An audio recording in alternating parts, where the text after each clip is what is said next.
ദിലീപിന്റെ രാമലീല എന്ന സിനിമയ്ക്ക് വനവാസം ഇനി എന്നറിയാതെ. ഓണത്തിനിടയ്ക്ക് പുട്ടുകച്ചവടമിറക്കി മാവേലി മന്നനെ ആവോളം പരിഹസിച്ച ദിലീപിനും കിട്ടിയത് 8ന്റെ പണി തന്നെ.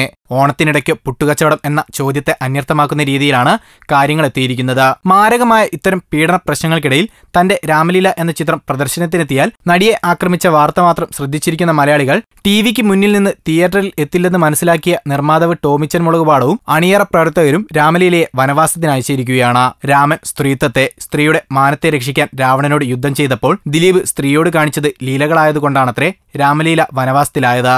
എന്തായാലും ജനപ്രിയ നായകൻ പറയുന്നത് താൻ അഗ്നിശുദ്ധി വരുത്തി ഈ കേസിൽ നിന്ന് പുറത്തേക്ക് വരുമെന്നാണ്. അതെ, അതാണ് വേണ്ടത്. ഞങ്ങളും കാത്തിരിക്കുന്നു നെഞ്ചുവിരിച്ചുള്ള ആ വരവ് കാണാൻ വേണ്ടി മാത്രം. എന്നിട്ട് മതിയല്ലോ രാമലീല കണ്ട് ആനന്ദിക്കാൻ. Film court. ഞങ്ങളുടെ അഭ്യർത്ഥന മാനിച്ച് സബ്സ്ക്രൈബ് ചെയ്തവർ 1,00,000 കവിഞ്ഞിരിക്കുന്നു. നിങ്ങൾ വൈകിയോ? എങ്കിൽ ഉടൻ സബ്സ്ക്രൈബ് ചെയ്യൂ.